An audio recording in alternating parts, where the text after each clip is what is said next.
الو. الو. سلام ونعمة يا زين. وعليكم السلام. احنا مش قلنا انه طبعا يعني اول شيء زين زين زين انا زين بشكرك اولا على. انا بشكرك، اوكي، وبعتذر عن الاسلوب اللي فات المرة الماضية. يمكن كان في صريخ وزعيق وكذا من طرفي او من طرفك. اوكي، بس انا حابة انبه عليك نقطة صغيرة لو سمحت. لما انت تطرح موضوع سواء كان بالقرآن او بالكتاب المقدس، اعطي مجال لغيرك انه يتكلم. الاخ ميخائيل سألك سؤال بسيط، فيك انت كنت تجاوبه. اعطي مجال. يا اما انت ما تطلع وتعمل نقاش، يا اما لما بدك تعمل نقاش اسمع الطرف الاخر، مو كرمالي انا بس، كرمال كل اللي عم بيتابعوك يفهموا انتوا شو عم تحكوا. يعني مثلا انا وانت المرة الماضية لما انا صرخت وانت صرخت ما حدا فهم منا شيء، رغم انه انا كانت اسئلتي بسيطة بس انت دخلت لي من ابواب كتير واسعة. فلو طيب شوفي، سمحت. شوفي يا استاذه ايمان. اول شيء تفضل. انا رديت على سؤال ميخائيل، وهو الذي كان يقاطع والجميع شاهد ذلك. الامر الثاني انه صحيح يعني حوارنا اللي فات كان، وهذا كنت انا على فكره كنت متردد انه اعطيك المايك الان، بس قلت نجرب يمكن تكون هذه المره هادئه، ويعني ما فيش مثل المره الماضيه، ونتمنى انه هذا يا يتحسن. زين لكن أنا بس انا ما كملت. طبيعتي إنسانة انا بحب ما... النقاش وبحب شوف مين على حق. أوكي، فأنا كنت عم بسألك أسئلة بسيطة طيب انا وواضحة، ما كملت كنت كلامي بس على جاوبتني فكره. عليها، بس أنت دخلتني بأبواب ودخلت دغري. أنا كنت عم بلقي عليك السلام مثل أي حدا عم بيسلم. أوكي، فأنت دخلت دغري أبواب تانية. لا شوفي، انا حوضح، انا حقول لك برجع السبب. بقول لك انا بعتذر منك وبعتذر من كل اللي عم بيتابعوك علنا، لاني لا كان اسلوبي ولا كان اسلوبك بمكانه المضبوط. تمام، اوكي. ما في مشكله، ما في مشكله. اللي انا قلت لك في نفس الحوار واكرر الان، لما اطلقتي السلام قلت لك أني أنا أشكرك لأنك ألقيت السلام، ولكن أنا لما أتيت بنص من الأناجيل أو الكتاب المقدس عندكم، أتيت بنص موجود في رسالة يوحنا الثانية الذي ينهى فيه المسيحي على أن يلقي السلام على غير المسيحي. لأن النص يقول: من يأتي إليكم ولا يجيء بهذا التعليم فلا تقولوا له سلاما. ولا يجيء بهذا التعليم المقصود طب به انت التعاليم المسيحية. بس لحظة، التعاليم المسيحية تعاليم كما قال المسيحيه يا عيني المفسرون. عليك، انت نعم. معترف فيها من يأتي إلى بالتعاليم المسيحيه. هل انت خليني أكمل، تعرف هذا الكلام لمين كان خليني أكمل، موجه بالضبط يا زين؟ خليني, خليني أكمل، بس خليني أكمل. تفضل. تفضل. النص يقول: من يأتي إليكم ولا يجيء بهذا التعليم فلا تقولوا له سلاما ولا تقبلوه في البيت. إذا النص بينهى عن الاستقبال غير المسيحي في البيت، وبينهى عن إلقاء السلام. فأنت لما تأتي الآن تقولي السلام عليك أو سلام ونعم، وهذا الكلام أنا بقبل هذا الكلام وأقول لك شكرا لك، بس كتابك بينهاك عن إلقاء السلام. يعني من بابين: أول شيء أقول أعلمك أنه هذا دينك نهاك عن إلقاء السلام حتى لا تكرريها وترتكبي خطيئة. الأمر الثاني، يا اخي زين، يا اخي زين. لكي يوضح المشاهدين انك خالفت دينك في هذه النقطة. انا اعرف انك ما كنت تعرفي يعني هذه المعلومة، لو كنت تعرفي نو ما نو نو كنت نو، القيتها. انا بعرف، بس انا من واجبي القي السلام. اشكرك. انا ربي وكتابي وايماني هو اللي علمني احترم الطرف لا. الاخر وجبرني انه اعمل هذا الشيء. فانا لازم. انت تعرف ليش الايه هاي بالذات كانت موجوده؟ تفضلي. انت تعرف ليش؟ كيف؟ لأن اشرحي، تعاليم انت الكتاب اشرحي. المقدس كلها تعاليم وأخلاق حميدة، تعاليم مهذبة، تعاليم توصي بالمحبة. فالرب يسوع المسيح هون بده يبين لك إنه أنت إذا جيت بغير تعاليم الكتاب المقدس اللي هي اللي عم بتعلمك على التعاليم الحميدة والتعاليم المهذبة والأخلاقية، إذا أنت جيت من غيرها فأنت هيك عدو بغير تعاليم الكتاب المقدس. مش معناها عدو أنت عدوي، لا، مش هيك المقصود. مش معناه المقصود انه انا ما سلم عليك، لا. هذا الكلام على فكرة كان موجه للمسيحيين قبل اي طائفة اخرى. اللي بيعمل من المسيحيين بغير تعاليم الكتاب المقدس فهو ليس مسيحي، فهو عدو لهذا الكتاب. هذا المقصود من الكلام. طيب أنا أظن أني أعطيتك الفرصة الكاملة بدون مقاطعة، صح؟ أكيد، وبتشكرك، وهلا فرصتك أنت. طيب شفت يا عيني عليك هيك الحوار شو حلو؟ أكيد صح. على فكرة ما فيش وقت معين، لأنه الحصار في وقت معين صعب على الطرفين، فأنا بترك لحد ما أوكي، تنتهي من الشرح. أنا بتركك لحد أنت ما تنتهي من الشرح. خلصت. أنت يا زين، بس خدمني معلش هالخدمة الصغيرة. أنت خلصت لما دخلت أنا وأنت سألتني سؤال وأنا هلا جاوبتك عليه، أوكي؟ لا فأنا أعطيني فرصة أسأل أسئلتي راح لتجاوبني عليها وأفهم تمام، منك. راح أعطيك فرصة، لكن أنت جاوبتي جواب مخالف أصلا للنص ومخالف للتفاسير المسيحية، فلازم أوضح هذه النقطة. يعني ما ينفعش إنك تجاوبيني جواب مخالف للنص.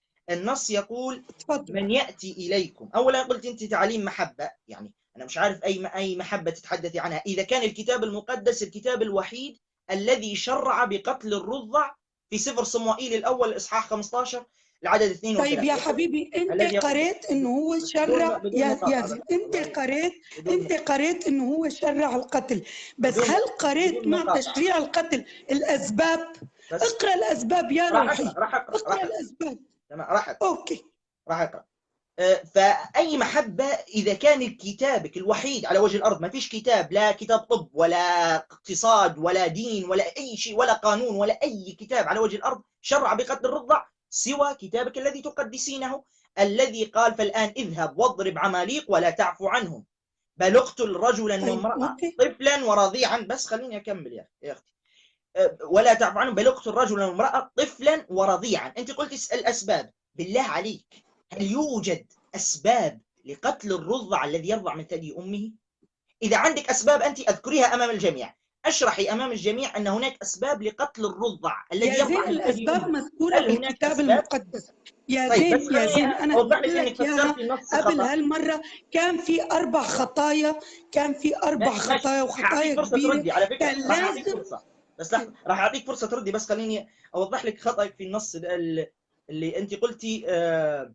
ماذا قلتي أنت؟ أيوة قلتي إنه النص بيتكلم عن المسيحيين وهكذا. النص واضح وصريح، قال من يأتي إليكم ولا يجيء بهذا التعليم فلا تقولوا له سلامة، فلا تقولوا له سلامة ولا تستقبلوه في البيت ولا تقبلوه في البيت. التفاسير المسيحية واضحة وصريحة، هذا تفسير القمص تدرس يعقوب ملطي الذي يعرف الكتاب المقدس أكثر مني ومنك. انظري ماذا يقول: مع أن الرسالة موجهة إلى سيدة والنساء معروفات بالحرج والخجل، لكنه يطلب بحزم ألا تقبل من يدعي الإرشاد ويأتي كمعلم ويأتينا بغير ما هو حق. ثم ينقل تفاسير عن آباء الكنيسة، تخيلي ها، كآباء الكنيسة. الأب القديس أثناسيوس الإسكندري يقول: إن جاءكم أحد ومعه تعليم مستقيمة قولوا له سلامة، بس اللي معه تعليم مستقيمة هو الذي تقولي له سلامة. طبعا تفاسير يا كثيرة زين هنا انا ما خصني، وهنا. بس لحظة انت عم لحظة بس تحكي خليني لي أكمل. الاب فلاني والام هؤلاء آباء فلانيه. الكنيسة، انا آباء ما الكنيسة خصني. هؤلاء. انا بس انا شوفي بس لحظة بس مسيحيه. انا مسيحيه لحظة بتبع لحظة تعاليم بس. الكتاب المقدس فقط. طيب الكتاب الكتاب المقدس المقدس قال بيقول لي لك، احبك، لحظة بس قال لي لحظة، احبك واسلم عليك، ما احبك قال لك واسلم سلمي عليك. علي، لا. وانا قلت لك طيب يا خليني زين بس يا أكمل عيني، انا طيب انا بس خليني وضحت أكمل لك الكلام خليني أكمل لمين بس كان. طيب تفضل تفضل. خليني أكمل بس. فالكتاب المقدس قال لك لا تسلمي علي، من يأتي إليكم ولا يجيء بهذا التعليم فلا تقولوا له سلاما. أما عن المحبة فالكتاب المقدس قال في رسالة يعقوب الإصحاح 4 العدد 4: أما تعلمون أن محبة العالم عداوة لله، فمن صار محبا للعالم طيب فقد صار عدوا لله. يعني اللي بيحب العالم وهون اللي أنا منهم، المقصود العالم.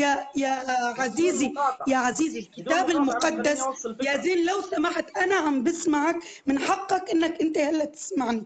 طيب أنا ما الكتاب كملت المقدس كلامي عشان أوصل كله الفكرة. أمثلة. كله أمثلة. ما أنا حرد عليك آية مش تخبط لي 100 آية مع بعضها. الكتاب المقدس يا عزيزي كله أمثلة. أوكي، لما بيقول لك لا تحب العالم فهو مو قصده إنه ما تحب العالم. أوكي، هو قصده إنه حب الله أكثر من العالم.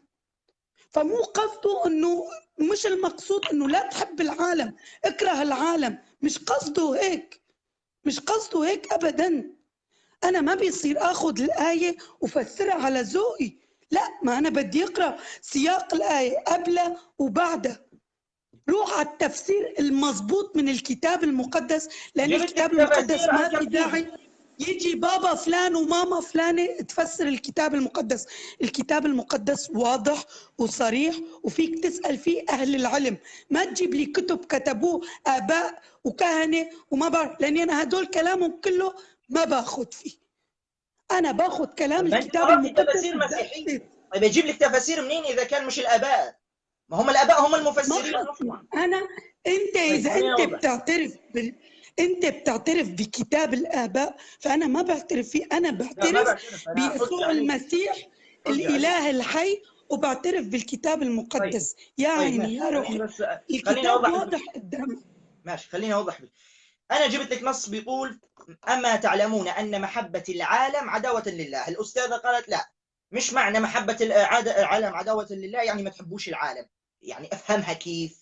يقول لك محبة العالم عداوة لله، طيب كيف ماشي أفهم؟ بدون ماشي ماشي مقاطعة أرجوك، ماشي، أنا بدون رح أطرح مقاطعة. عليك ما سؤال زين. ينفعش، إحنا هل كنا أنت ماشيين تمام. يجوز تعبد خليني إلهين؟ زين، خليني بس هل أكمل. أنت يجوز خليني بس تعبد أكمل إلهين؟ بس. خليني أكمل بس تفضل بدون مقاطعة، عشان أنا ما قطعتك. الآن بدأت في المقاطعة أنت. تفضل تفضل النص واضح تفضل. وصريح: أما تعلمون أن محبة العالم عداوة لله. من صار محبا للعالم فقد صار عدوا لله. ومعنى عالم كل ما خلق الله. كل ما خلق الله هو معنى زين، عالم. بليز لما تخلص، بليز لما تخلص قل لي جاوبي.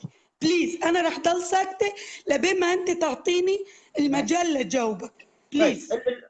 تمام. الأستاذة قالت لا، المقصود بهذا النص إنك ما تحب أحد أكثر من الله. لا، لما يكون قصده ما تحب أحد أكثر من الله، الكتاب المقدس يقولها بكل صراحة في إنجيل متى الإصحاح 10 العدد 37 قال: من أحب أبا أو أما أكثر مني فلا يستحقني. فهنا قالها بكل صراحة. أما في النص الآخر قال: أما محبة العالم عداوة لله. فهو لما يكون قصده ما تحبش أحد أكثر من الله يقولها بكل صراحة: لا تحب أحد أكثر من الله.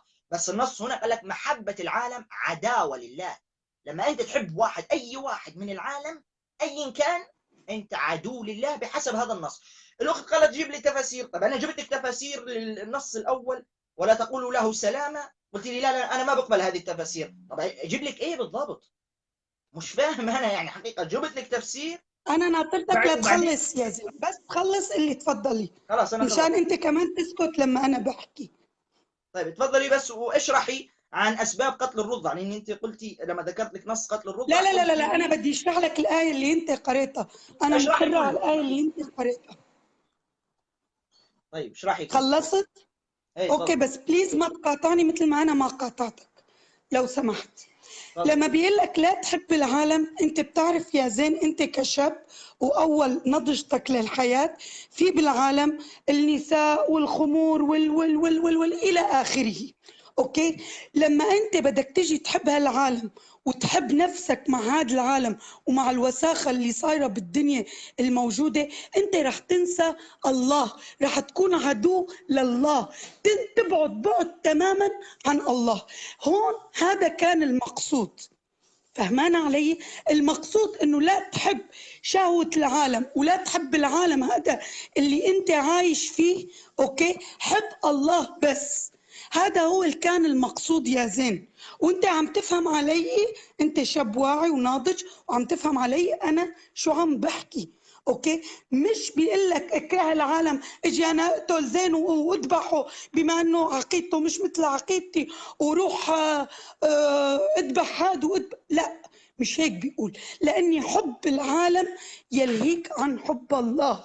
انا اليوم لما بدي احب هذا العالم وحب اسهر وحب اشرب وحب اذني وحب اعمل كل الخطايا واكثر القوانين اللي الله حطها لإلي، فانا هون عم بكره الله وصير عدو لله. وهذا الشيء أنا كإنسان أنا ما بعبد ربين، عرفت؟ فالعالم رب، مش العالم، انتبه، العالم يعني الكرة الأرضية قصدي والناس وهيك، لا، العالم اللي هي الشهوات، أوكي، رب.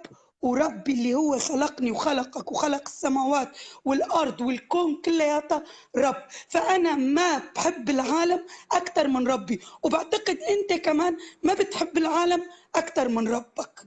أوكي، تفضل، هلا صار دورك. طيب، الأخت قالت الأستاذة ما تعلمون أن محبة إيمان، قالت عن إيمان. النص. تمام. قالت عن النص الموجود في رسالة يعقوب: أما تعلمون أن محبة العالم عداوة لله، فمن صار محبا للعالم فقد صار عدوا لله. برافو عليك، وانا هات اللي فسرته، اذا بدك تحب العالم رح تنسى محبتك لله، طيب، لا بس لا، أنت رح تصير فسرتي، عدو لله. لحظة بس، أنت فسرتي معنى عالم هنا بمعنى الشهوات، صح؟ بالضبط. تمام. في نص في إنجيل يوحنا يقول: لأن هكذا أحب الله العالم فبذل ابنه الوحيد. ابنه الوحيد. هل الله هنا المقصود بالعالم هنا الشهوات؟ هل الله أحب الشهوات؟ إذا قلت المقصود بالعالم هنا ليس الشهوات، فإن العالم الأخرى ليس الشهوات. لا، العالم لما بذل الله ابنه الوحيد كانت لمغفرة خطايا البشر، لا، اوكي، العالم، أنا بسأل عن لمغفرة العالم، خطايا. عن خليني كلمة كمل عالم. يا زين، مش انا سمعتك. العالم انت شو بالنسبة لك؟ العالم بشر. أنت فسرتي معنى عالم انت أي جاوبني شهوات. على سؤال يا زين بليز، كرمال يكون كلامنا واضح وما نصرخ انا وانت. فلازم اللي عم يشوفنا يسمع، اوكي، ويفهم نحن الاثنين شو عم نحكي. الشغله مو والله انا فزت وانت فزت، انا وانت.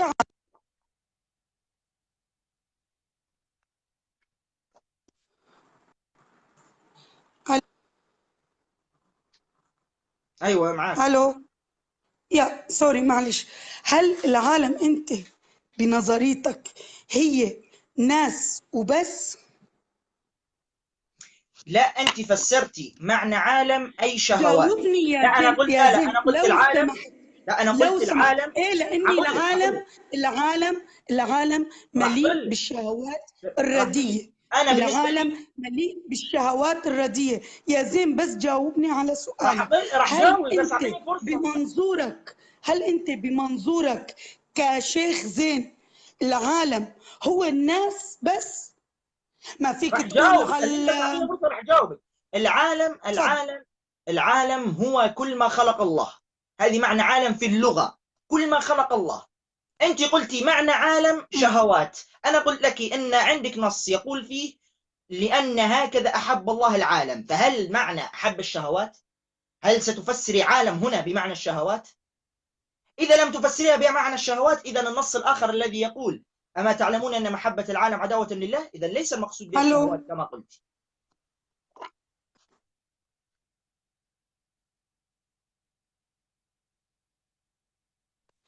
الو، معاك، تفضل. الو، سوري يا زين. الو. معاك، تفضلي، سامعك، تفضل. لا، نو، انا راح صوتك، سوري، وانا ما سمعت شيء من اللي قلته. معلش بليز، عيد لي شو قلت لو طيب، سمحت. أنا قلت لك أن معنى عالم في اللغة هو كل ما خلق الله. والنص يقول: أما تعلمون أن محبة العالم عداوة لله، فمن صار محبا للعالم فقد صار عدوا لله. أنت فسرتي معنى عالم أي شهوات، فأنا أتيت لك بنص في كتابك يقول: هل الله أحب الشهوات؟ ها، نزلت من المايك ولا إيش؟